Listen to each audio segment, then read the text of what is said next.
Hello. First tonight, a key building which became one of the symbols of the recession in this region could finally be completed. They call it the wine rack because only the concrete frame was finished, and that's how it's been for 6 years since work stopped in 2009. When it's finally finished, it'll be an apartment block. Now the new owner is putting the work out to tender to get the building finished and 148 new homes on the market. Kevin Burch has been given exclusive access. The transformation of the waterfront has cost more than £350 million. It's taken the best part of 15 years and is hailed by some as one of the most successful brownfield regeneration stories in the country. And looking at it now, it's hard to imagine how it used to be. A working port, gritty, grimy, a spot used for trade since the 8th century.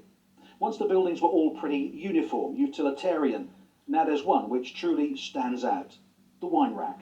And today, exclusive access to the very top with a man who's taken it on. Probably the biggest challenge of my long property career. Why particularly? What have been the hold-ups? You're buying something with no knowledge of what's been done. So we've had to find the plans, we've had to remeasure the building, we've had to find out whether the electric has been brought into the building, water, what's under the ground, whether the pipes are in, etc., and they haven't been damaged. It's been a really, really big job. Work started in 2007. It was the height of the boom, but then the building's developer went into administration, and here it sat. Eyesore, monument to the recession, call it what you will, but there can't be many buildings which have their own page on Facebook.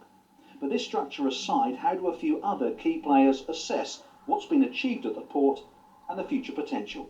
The new economy, the new age, is now delivering a whole new renaissance for this waterfront. In Ipswich, you've got 135,000 people, 4,000 businesses, and the potential here is massive. We have a lot of visiting artists here, and when they come here, they're just completely knocked out.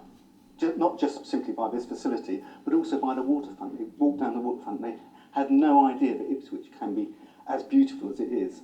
What was required here really was truly a revolution, original thinking. As the time moves on, the sorts of things we need to improve on are the connections with the town, for example, and also giving this place a greater prominence in terms of a national view. Ipswich is a town, a county town, a proud county town, that is really wanting to realise huge ambitions for itself, for Suffolk and for UK PLC. Back at the concrete shell, 200 feet up, it's been worth the climb. Time to savour the view, time to reflect. Any regrets? No, not at the moment, not so far. Obviously, it's been frustrating how long it's taken us to get it off the ground, but now we're getting the tender out. Things will start happening quite quickly, hopefully. If all goes to plan, in 18 months' time, the first residents could be moving in, the first of 2 phases. And for all those who followed the fortunes of the wine rack, symbolically, that really will be a champagne moment. Kevin Burch, BBC Look East, on the waterfront in Ipswich. Kevin is in Ipswich now with the wine rack behind him. How much of an issue has this been, Kevin? Oh, Cyril, I mean, everyone's been talking about it, but not in a good way. Let's be honest, it's downright ugly. You won't find anyone here banging the drum to keep this as it is. Remember, though, there's still a lot of momentum in this regeneration, a lot of plans being put in place, notably a new innovation centre on the waterfront, a multi-million-pound crossing, which could go over here, could do so much to ease congestion in town. So a lot still to do, but I think to get this little piece of the jigsaw finally in place really would be a pivotal moment. Back to you in the studio. Kevin, thank you very much. Well, Ben Gummer is the MP for Ipswich. He joins us from Westminster now. I'm sure you're delighted at the news, Mr. Gummer, but the truth is it has been a long time coming, hasn't it? It's taken a very long time. I've been working on the wine rack since 2011. There was a very complicated administration involving Irish banks, ones that have gone bust. It took a lot of work in order to get it into one piece so that we could sell it. A local developer, you've been speaking to him, John Howard, has come forward and bought it. And we are now going to make it happen. It's incredibly exciting. It is, as Kevin said, a sign of the rejuvenation and regeneration of Ipswich. There's a lot that's going to happen in our town. We are the most ambitious town in East Anglia now. My job is to make it the most ambitious town in Britain. Okay. Well, Kevin mentioned there that you have some pretty ambitious plans too. You mentioned the Wet Dock crossing. How realistic is it, though, that those plans are going to happen when we've had this building, the wine rack, standing half-built for 6 years. Well, you're right.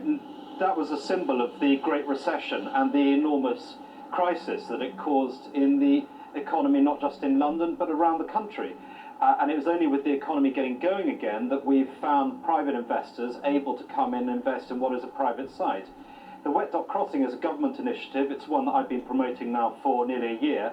It's designed to try and open up 22 acres of development land for new jobs on the waterfront, and to ease congestion also around the Starlane gyratory that everyone in Ipswich and Suffolk knows so well. What sort of time frame are we looking at? Because that crossing is really needed now in Ipswich, isn't it? Well, you're right, and like so much in Ipswich and in Suffolk and in East Anglia, these are things that we should have been doing 20, 30 years ago. I've been banging the drum for a while on this. We got the first plans in December last year, and the Chancellor has been very quick off the mark and said that if we develop a business plan, which we're doing at the moment, to submit to the budget next year, he will look on it favourably. He understands the need to get investment into Ipswich. We're in one of the most exciting locations in the world, close to Cambridge, Norwich, Felixstowe, and of course London. So can you give us an idea then? We're doing something wrong. Are we looking at sort of 5 years, 10 years? What are you hoping for? Yeah, I mean, I want to see money coming for construction in this Parliament, so that means in the next 5 years. We're not yet sure of the exact engineering challenges that face us, but I'm pushing this incredibly hard. Suffolk County Council and us have never moved quicker on a project. Okay, Ben Gummer, thank you very much indeed.